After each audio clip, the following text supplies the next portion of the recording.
पृथिवीश्यञ्च पृथिवीन्नः पृथिवीमहसि भूम्यै नमः भूमिवाहयामि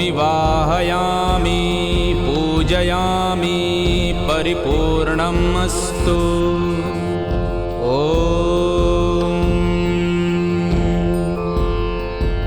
ॐ भूर्भुवः विश्वकर्मणे नमः। विश्वकर्माणमाहवामि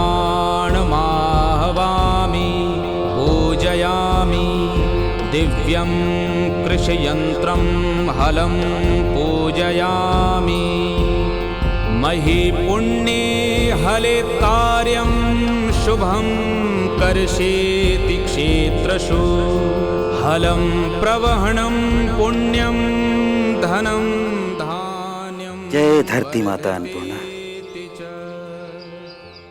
पुजारी जी, प्रत्येक वर्ष फसल बुआई से पहले धरती माता और मां अन्नपूर्णा की पूजा कर आशीर्वाद लेते हैं।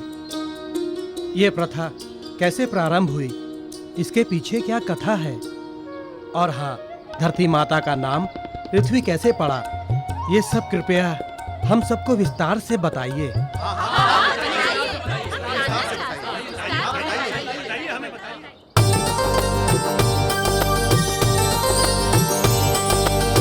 बीते युगों की कथा है ये, एक राजा नाम था अंग। उसकी प्रजा खुशहाल बहुत थी, छाई थी खुशियाँ उमंग, छाई थी खुशियाँ उमंग।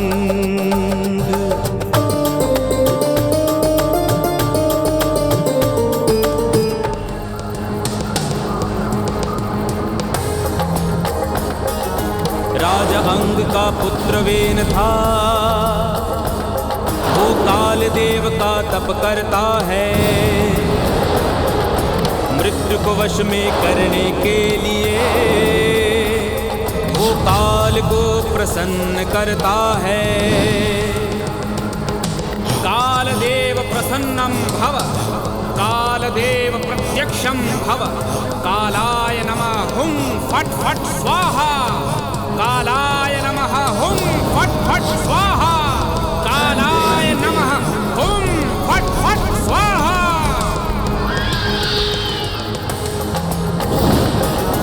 वेन ने अपना हाथ काटा, लहूलुहान होता है। यज्ञ अग्नि के ऊपर हाथ रखकर लहू की आहुति देता है, रक्त की आहुति देता है।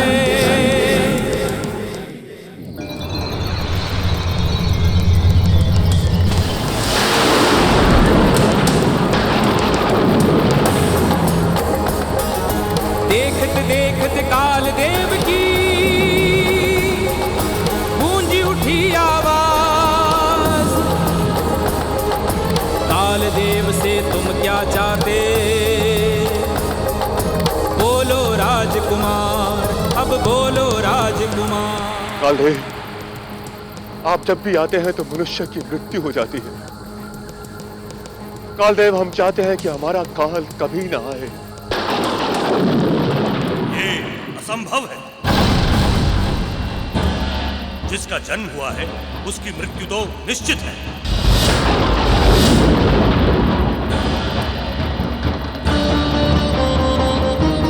कालदेव, अगर मृत्यु निश्चित है तो मुझे वरदान दीजिए कि मेरी मृत्यु एक साधारण स्त्री के हाथों एक दिव्यास्त्र से हो। मेरी मृत्यु एक साधारण दिव्यास्त्र से हो। ऐसा ही है।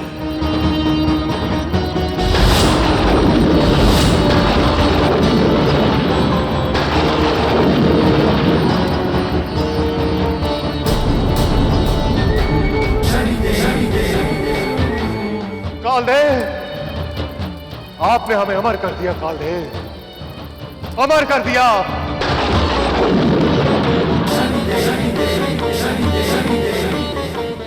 अब हमारी मृत्यु कभी नहीं हो सकती। क्योंकि स्त्री संसार की सबसे दुर्बल प्राणी है, जो हमारे सामने कभी नहीं टिक सकती। और एक साधारण स्त्री को कभी दिव्यास्त्र प्राप्त नहीं हो सकता, और एक साधारण स्त्री को कभी दिव्यास्त्र प्राप्त नहीं हो सकता। वेन अमर हो गया, अमर हो गया वेन।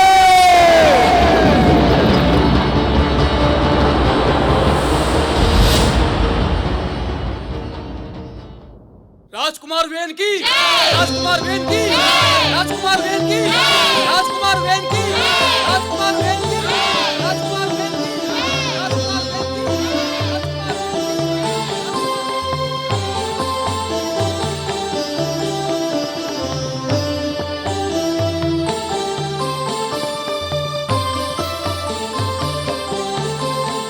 आओ पुत्र वेन, तुम्हारा स्वागत है।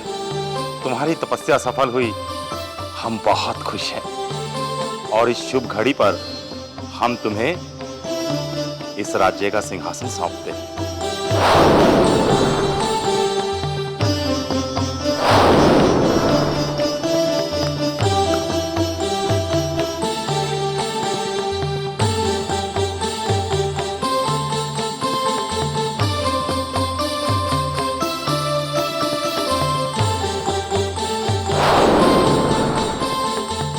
महाराज वेन की, महाराज वेन की, महाराज वेन की, महाराज वेन की।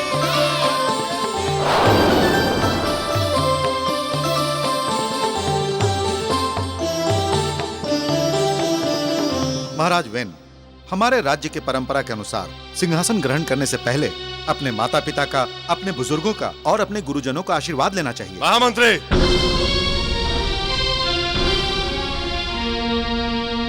राजा किसी का आशीर्वाद लेता नहीं, बल्कि आशीर्वाद देता है।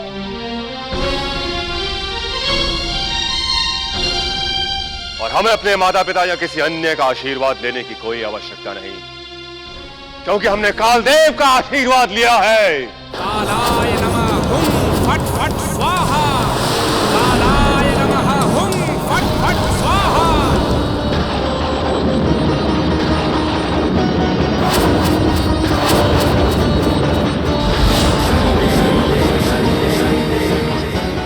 वेन,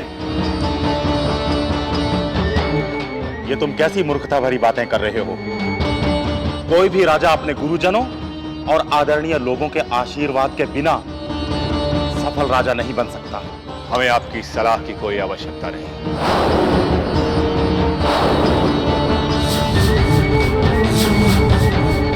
और इस साधारण प्रजाजन को अपने राजा के सामने सर झुकाकर विनती करनी चाहिए। हमारे सामने सर झुकाकर बात कीजिए। वेन, तुम इतने दुष्ट और अहंकारी हो। यदि ये हमें पहले ज्ञात होता तो हम तुम्हें इस राज्य का राजा कभी घोषित नहीं करते। तुम इस राज सिंहासन पर बैठने के पात्र नहीं हो। पिताश्री!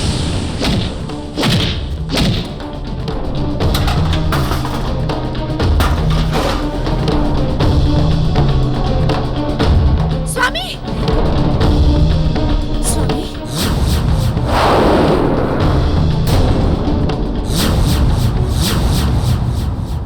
उठिए। स्वामी, अपने पिताश्री का इतना बड़ा अपमान, इतना बड़ा पाप करने से पहले तुम्हें मृत्यु क्यों नहीं आई? बुढ़ी स्त्री, इससे आगे एक शब्द भी नहीं।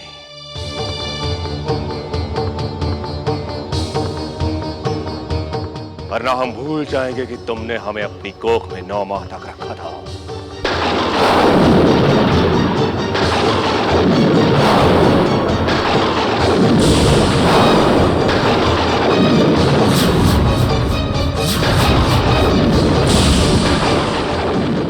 अपने पति को लेकर निकल जाए यहाँ से।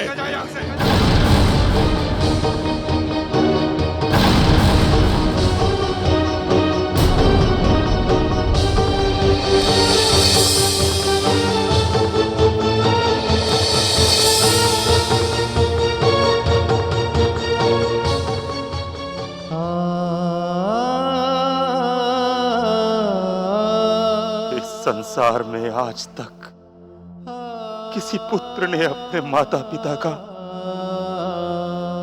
इतना अपमान नहीं किया होगा।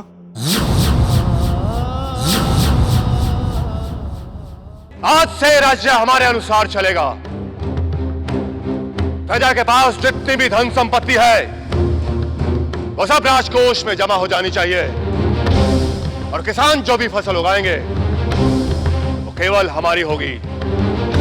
किसानों को सिर्फ 2 जून की रोटी पर खेतों में काम करना होगा। महामंत्री, आदेश का पालन हो। जी।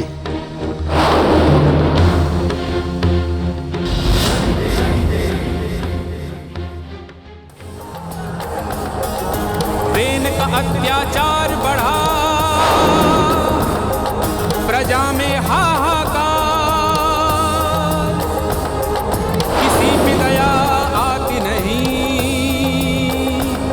वो करता वार विवार, वो करता वार विवार, वो करता वार विवार,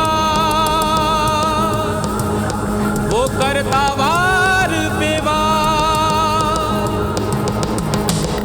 स्वयं तुम अधर्म, अहंकार और पाप की चरम सीमा पर इस संसार में जो भी जन्मदाता का तिरस्कार करता है उससे बड़ा पापी कोई हो ही नहीं सकता। तुम्हारे कर्मों को देखकर लगता है कि संसार में कोई भी माता पिता पुत्र की कामना करना ही छोड़ देगा।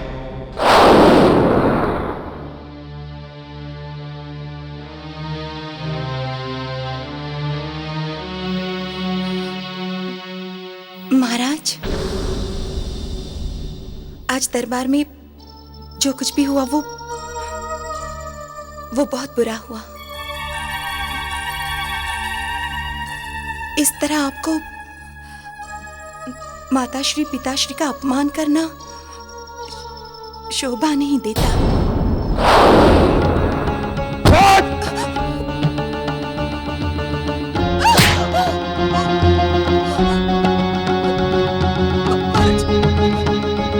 महाराज, क्षमा कर दीजिए। आगे से बोला। महाराज, क्षमा कर दीजिए। महाराज, क्षमा कर दीजिए। महाराज, महाराजा वेन को अपने माता पिता से क्षमा मांगनी चाहिए। महाराज, क्षमा कर दीजिए। ये भूल दोबारा कभी नहीं होगी। महाराज, क्षमा कर दीजिए।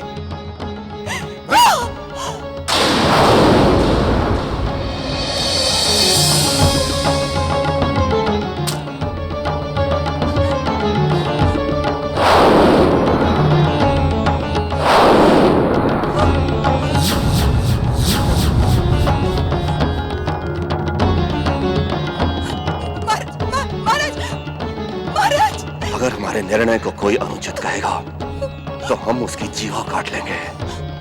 घबराओ मत, आज के बाद तुम कभी कुछ नहीं बोल पाओगे। महाराज, क्षमा कर दीजिए। ये भूल दोबारा कभी नहीं होगी। महाराज, क्षमा कीजिए महाराज। आपकी माताश्री और पिताश्री जल समाधि लेने के लिए गए हैं।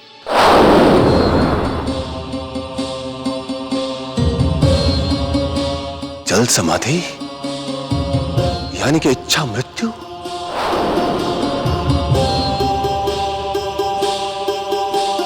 हमारे माता पिता के लिए इससे ज्यादा सौभाग्य की बात और क्या हो सकती है कि उन्हें इच्छा मृत्यु प्राप्त हो रही है।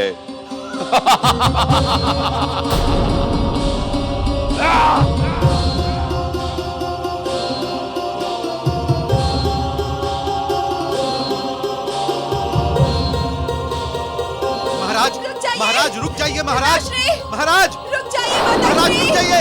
रुक जाइए। महाराज रुक जाइए। ये क्या कर रहे हैं आप? महाराज, पिताश्री माताश्री, आप क्या कर रहे हैं? आप अपने पुत्र के अपराध का दंड हम सबको मत दीजिए। मत कीजिए ऐसा। पुत्री कल्याणी, हमें क्षमा कर देना। हम ये जीवन नहीं जी सकते, और वैसे भी वेन जैसे दुष्ट के जन्मदाता होने के नाते हमें जीने का कोई अधिकार नहीं है। कोई अधिकार नहीं है। पुत्री, तुमसे विनती है, कि हो सके तो मेरे पूर्वजों के इस राजकुल और वंश की रक्षा करना पुत्री।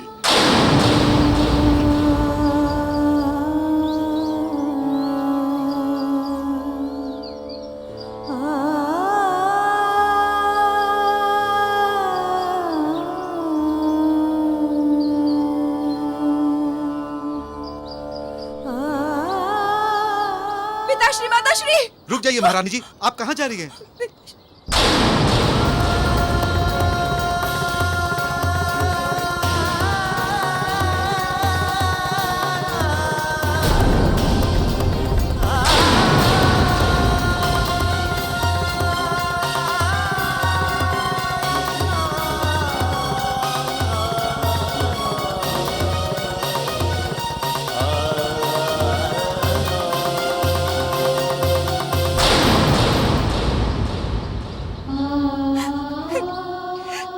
हे शनिदेव, हे न्याय के देवता, मुझे रास्ता दिखाइए। मैं क्या करूं? मेरे माता पिता जैसे मेरे सास ससुर जो इस कुल की रक्षा का भार मुझ पर छोड़ के गए हैं, मैं उसे कैसे पूरा करूं? क्योंकि मेरे पति ना सिर्फ इस प्रजा को बल्कि इस कुल को भी समाप्त कर देंगे। हे शनिदेव, आपसे सिर्फ इतनी विनती है कि इस प्रजा को मेरे पति के अत्याचार से बचा लीजिए। एक स्त्री होने के नाते आज मैं अपने आप को इस पत्नी धर्म से मुक्त करती हूँ।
वेन जैसा मनुष्य न कभी किसी का पति हो सकता है न पुत्र, बल्कि ऐसा प्राणी तो इस संसार के लिए ही अभिशाप है।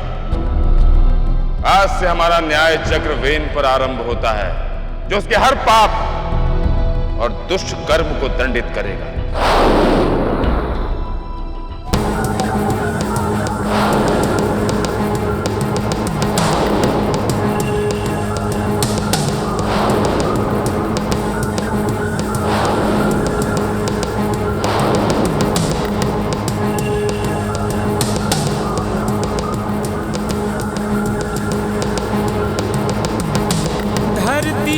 बंजर हो गई, दिखती है जैसे बांझ।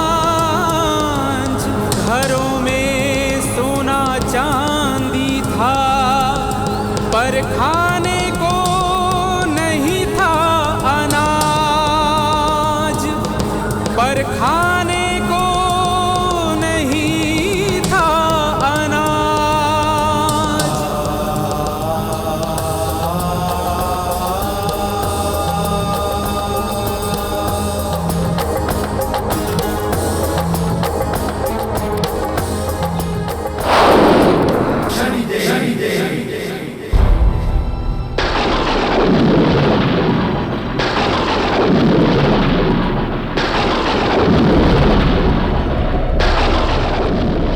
वेन, हमारे अत्याचारों से धरती मां रूठ गई। जब तक तुम जीवित रहोगे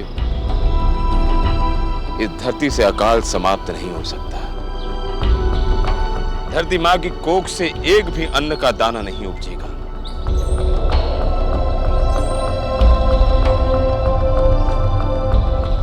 वेन, तुमने जो अमरता का वरदान प्राप्त किया है,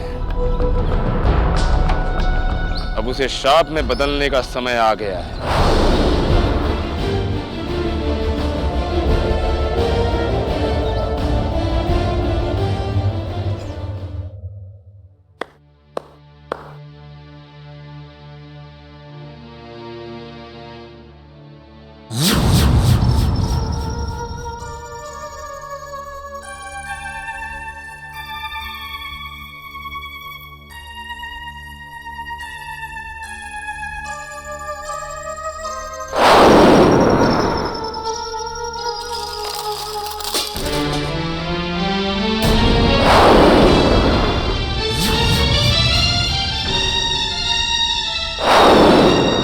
राजन, हमें धन की इच्छा नहीं है, हमें तो अन्न और भोजन चाहिए।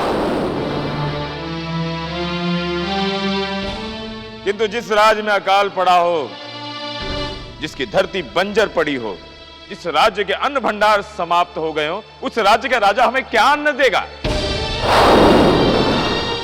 इस राज्य में कोई भी जीवित नहीं बचेगा। राजन, आप भी भूखे प्यासे मृत्यु के लिए तड़पेंगे, किंतु आपको मृत्यु नहीं मिलेगी।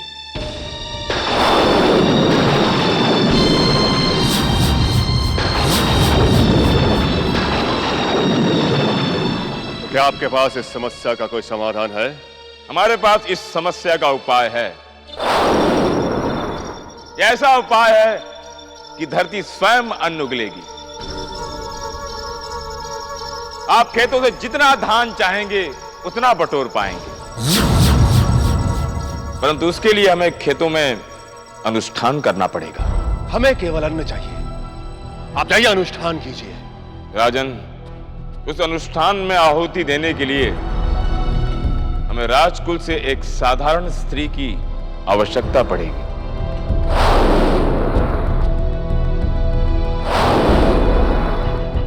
साधारण स्त्री? महात्मा, आप उसकी चिंता न कीजिए, ये काम तो हमारी पत्नी कर देगी। ये काम तो हमारी पत्नी कर देगी, क्योंकि उससे साधारण और कमजोर स्त्री इस पूरे संसार में नहीं है। आप अनुष्ठान कीजिए।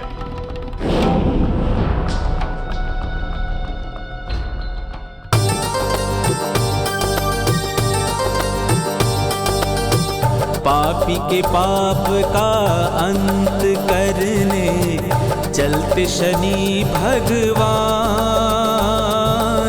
महापापी के विनाश के लिए करते हैं अनुष्ठान। शनि जी करते हैं अनुष्ठान। ओम शं शनैश्चराय नमः। ओम शं शनैश्चराय नमः। ओम शं शनैश्चराय नमः। ओम शं शनैश्चराय नमः।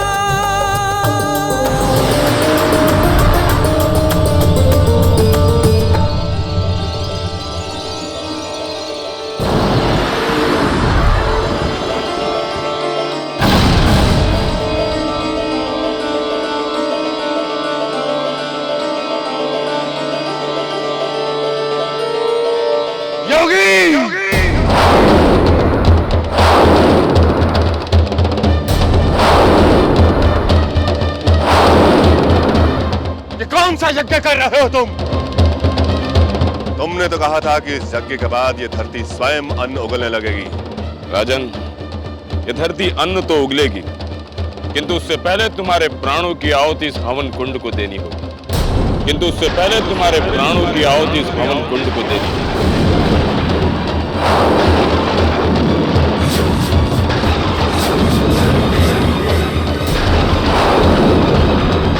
जब तक तुम जैसा अत्याचारी राजा इस धरती पर है,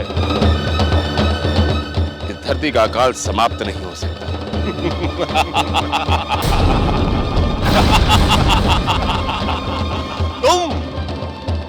तुम मारोगे हमें? मार पाओगे हमें तुम? वेन अमर है। जानता हूं वेन, तुम्हारी मृत्यु एक साधारण स्त्री के हाथों दिव्यास्त्र से होगी। देखो, तुम्हारे सामने दिव्यास्त्र भी है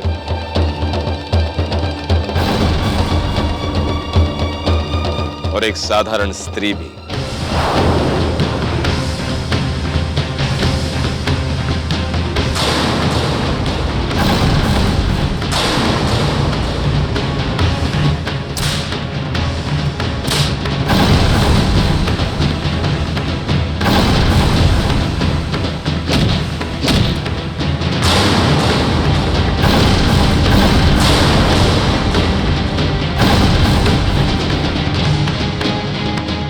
ये साधारण स्त्री, इस संसार को जन्म देने वाली साधारण स्त्री, सारी शक्तियों को धरने वाली साधारण स्त्री, अपने ही कोख से मनुष्य को जन्म देने वाली साधारण स्त्री, ये दिव्यास्त्र उठाओ और इस असाधारण पापी का अंत कर दो।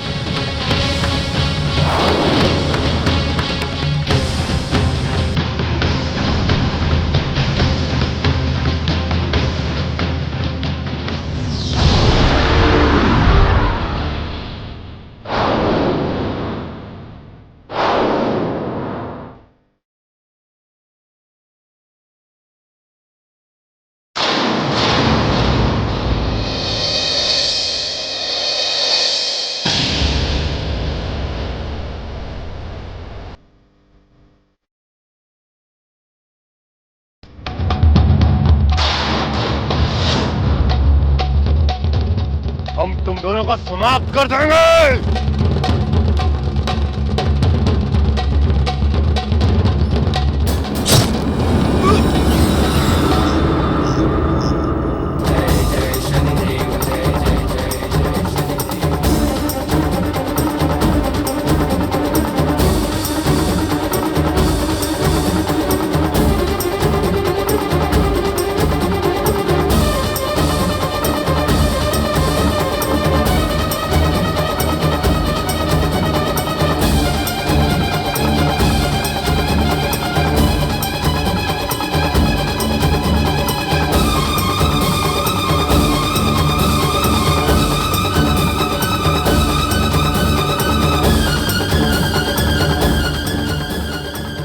संसार में जब भी किसी ने नारी शक्ति का अपमान किया है, उसे असहाय और निर्बल समझा है, तो उसका सर्वनाश हुआ है।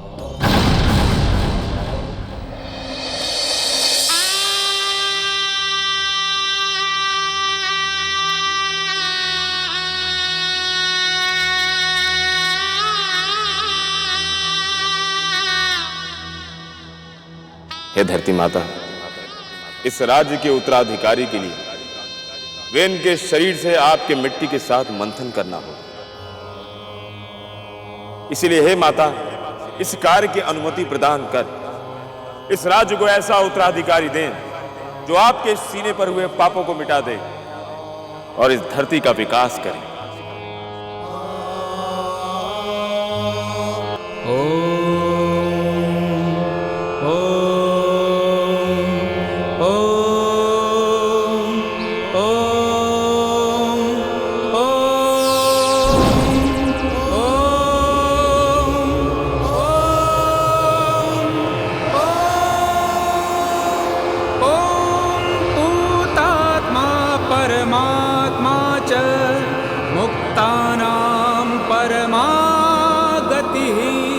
अव्ययः पुरुषः साक्षी क्षेत्रज्ञोऽक्षर एव च।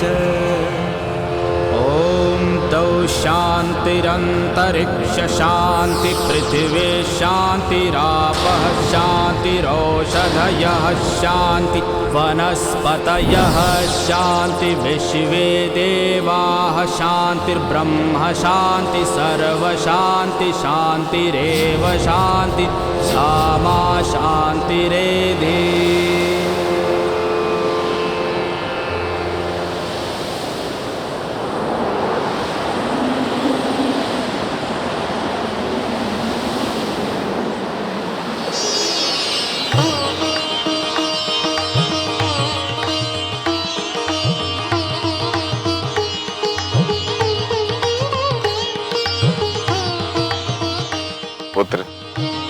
तुम्हारा जन्म वेन के अंश और धरती माँ की कोख से हुआ है। इसीलिए आज से तुम्हारा नाम पृथु होगा।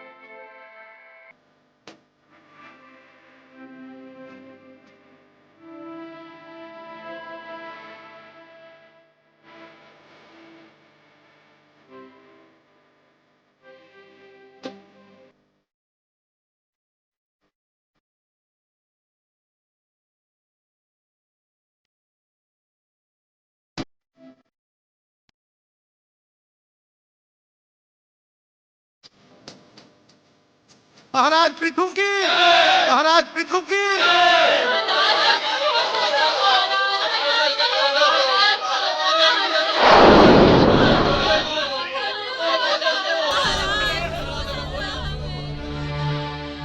महाराज, हमसे भूख सहन नहीं होती।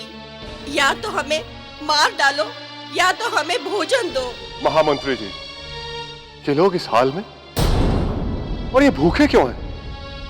महाराज पृथु, इसका कारण है आपके पिता द्वारा इस धरती पर किए गए पाप और अत्याचार।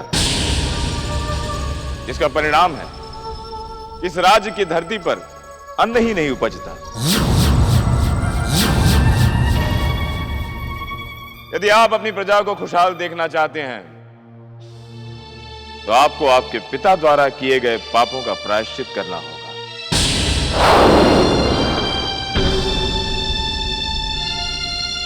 इस धरती की आराधना करनी होगी।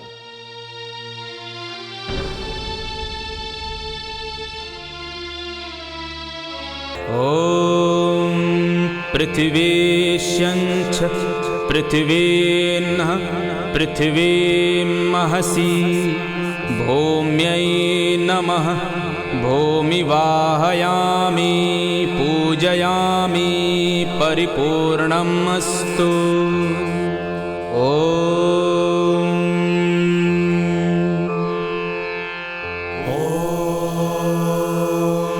पृथ्वीश्यञ्च पृथिवीर्नः पृथिवीमहसि भूम्यै नमः भूमिवाहयामि पुत्र पृथु, परिपूर्णमस्तु।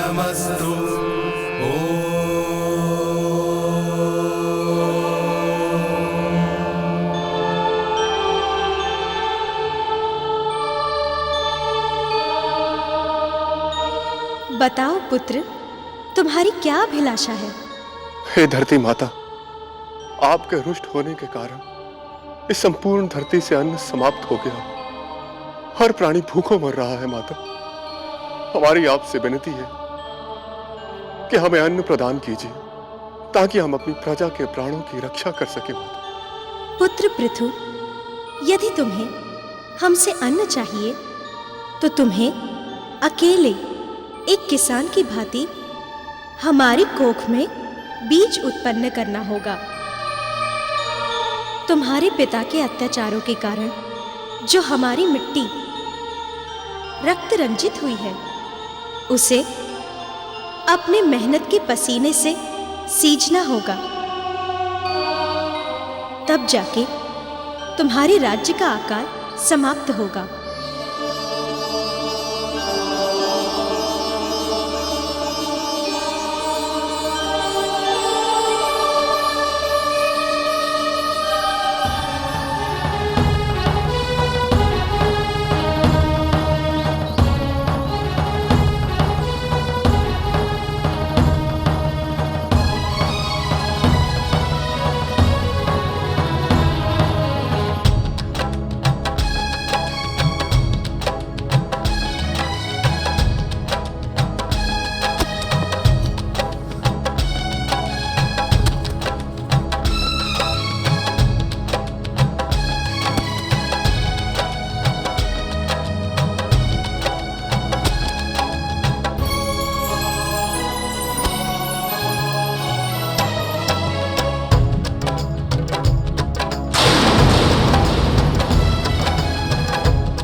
हे प्रजाजनों, यह प्रायश्चित केवल हमारा है और इसे केवल हमें ही करना है।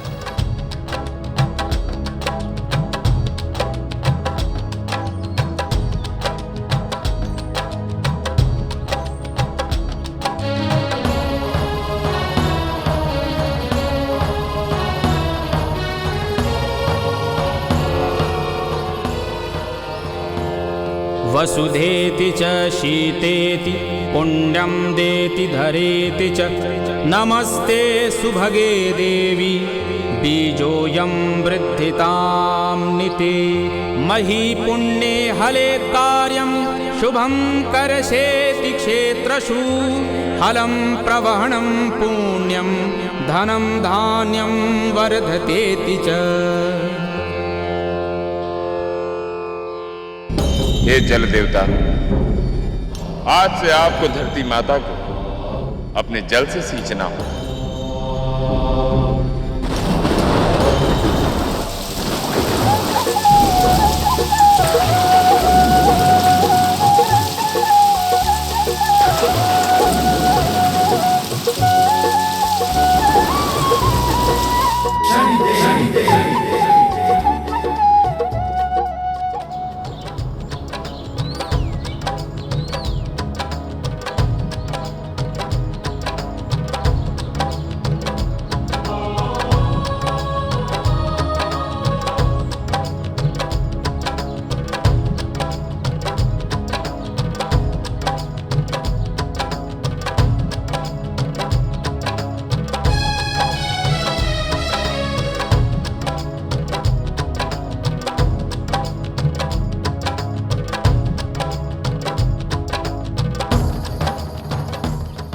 भाइयों, इस तरह शनि देव की कृपा से राजा पृथु के नाम पर धरती माता का नाम पृथ्वी पड़ा। धरती पूजन की प्रथा राजा पृथु से चली आ रही है। बोलो धरती माता की जय! बोलो माता अन्नपूर्णा की जय! बोलो शनि भगवान की जय! जो भी धरती माता की पूजा करेगा उसके अन्न भंडार कभी समाप्त नहीं होंगे।